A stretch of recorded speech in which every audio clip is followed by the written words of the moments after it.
Mumbai ngarang Manipur Yorokhiba Makoi Mangagi Manungdang asi mioi ama COVID-19 positive oiramkhre hariba mioi manga asi len ruta ngarang Manipur Yorokhibani Manipur yorokloba matungda khabai soja leiba quarantine center da leiraga makoi manga maki sample lauduna ngasi COVID-19 gi test tawbada mioi amadi positive oire haibasi khangmangam le haina Jenims authority ki pau pirakli Jenims ki director oriba Dr. TH Bimoga ngasi impact news ko wari chanabada hariba pau si chumle haiba khangmangam khibani maruina ngasi positive oriba mioi asi Mumbai da COVID-19 na maram orega lekhidraba nupi adugi machanupani haiba ki pau masu lakli मासे मुंबई देगी थोरपने surface ता दायरेगा मंगा father line बा मुंबई की तटा खसपा अदुगा mama गा आदा mama नारा लई जब कोविड ना अदुना मासु ममा फादर सु पातोरे ममा मुक्षवा तोरे द मदर दे लो हो गुमा ओके अखोगी मुस्लिम nupi ma legidabdo oidara अदुगी मसाने तो मोसे मणिपुर देख क्या यावकोनो बना ngarang yorokune ba ngarang yorok mo jiga mo thamam ba quarantine center कोई काजी खबर कोई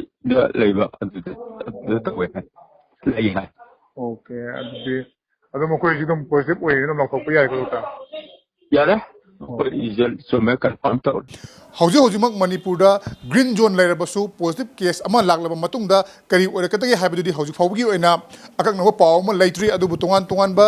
सेक्शन थोरांग कया अमा लखलगनि हाबगी पावदि लेरी मसिगी सु मथक्ता पॉजिटिव ओरबा मियोय अमदी महाका लागमिनरबा सिंग अदुगी मथक्तसु अकन मियेंग चंगदुना मखा ताबा लायंग चथनबा थोरांग पाखलि हायनासु जेनिम्स मार्केटगी थमलगली हौजे हौजिमक मणिपुर की मपानदगी तोंगान तोंगानबा स्टेट कयादगी मियोय कया अमा मणिपुर चंगक लेप्ट्री हारिबा मियोइसिंग से चंगलप मतमदा मणिपुर की मियामना मखोइसिंग से कदाय फावबा सेफ ओइरबगे अमदी मखोइबु थमगदौरिबा क्वारंटाइन सेंटर सिंग से कदाय फावबा नॉर्म्स गाकलिबगे कदाय फावबा सेफ ओइरबगे हायना हंगलिंगै मरक असिदा असिगुंबा केस अमा लाकपा असिना मियामदा मिपाइनबदी पोहलगनी अदुबु हारिबा मियोय असि